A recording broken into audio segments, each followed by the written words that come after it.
Hi students, welcome back. In this session, we'll discuss the line-by-line explanation of the poem Lines Written in Early Spring by William Wordsworth. The poem was included in the preface to the lyrical ballads. The poem consists of 6 quatrains, each with rhyme scheme A-B-A-B. Quatrain means a stanza of 4 lines. The major theme of the poem is nature. In this poem, the poet says that man is a part of nature and how nature makes him happy.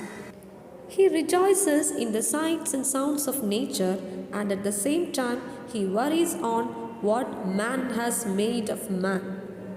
Nature does everything right. It is man who has failed by rejecting nature. The tone of the poem is calm, peaceful, yet strong enough to convey the theme properly. Let's move to the detail of the poem. I heard 1,000 blended notes, while in a group I sate reclined, in that sweet mood when pleasant thoughts bring sad thoughts to the mind. The poet sat in a calm and relaxed mood in a small grove. He was listening the mixed sounds or the various sounds of nature. He was enjoying the beauty of nature. His mind was filled with pleasant thoughts. Suddenly, some sad thoughts came to his mind. This is the meaning of the first 4 lines. 1,000 blended notes means various sounds of nature. Blended means mixed or various. Grove, a small forest or a group of trees.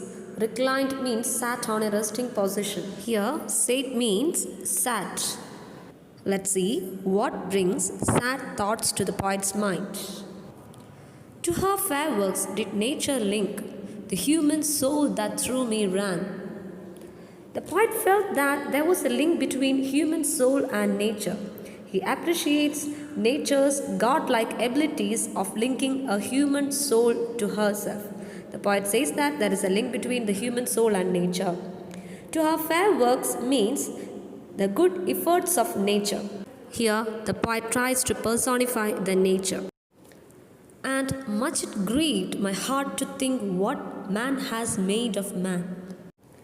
These lines shows the poet's sad feeling. He was in great sorrow while thinking about man's cruelty that has separated him from Mother Nature.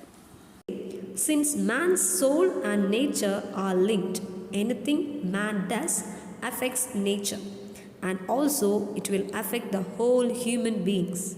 So he was grieved in what man has made of man. Grief means sorrow, great sorrow. The next stanza. Through primrose tufts in that green bower, the periwinkle trailed its wreaths, and it's my faith that every flower enjoys the air it breathes. The poem continues with a visual description of natural beauty. He describes the beauty of flowers like the primrose and the periwinkle, which make an arrangement in that green shady place. He believed that every flower enjoys the air it breathes. Primrose, a white plant that has yellow flowers in springs. Periwinkle, an evergreen plant with a small blue flower. Bower means a pleasant shady place under trees. Tufts means a bunch of flowers. Wreaths, an arrangement of flowers. In these lines, the poet told us how the flowers enjoy the nature. The next stanza. The birds around me hoped and played, their thoughts I cannot measure. But the least motion which they made, it seemed a thrill of pleasure. The poet says that the birds around him hoped and played. They are enjoying, and he cannot measure the thoughts of the birds. But their slight movement shows that they are in the thrill of pleasure. Their little movements, they are jumping, they are moving, they are walking around. All those slight movements shows that they are in a happiest mood, a thrill of pleasure. Let's move to the next stanza. The budding twigs spread out their fan to catch the breezy air. and I must think, do all I can, that there was pleasure there.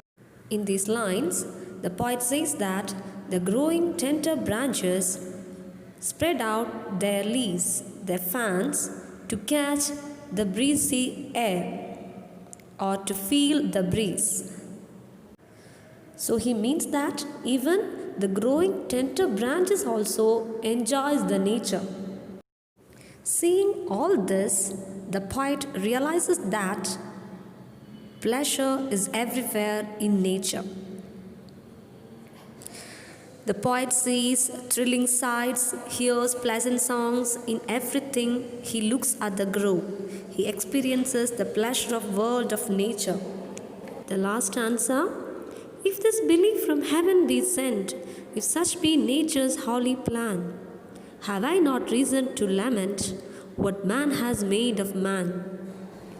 The poet questions that if this is the belief from heaven or the belief sent by God, if nature's holy plan is to fill the world with happiness, then what man has made of man? Man's separation from nature is the reason for the poet's lament or the deep sorrow. The poet says that man must go back to nature if he wants to regain his lost happiness. The word lament means deep sadness. The poet realizes the man's cruelties to nature by destroying the ecosystem. All these wrongdoings are against the holy plan of nature. So the poem ends with the speaker's sadness.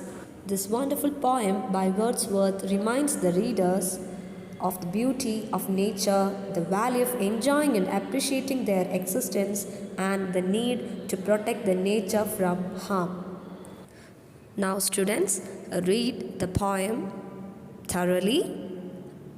We will discuss the poetic devices in the poem in the next class. Thank you.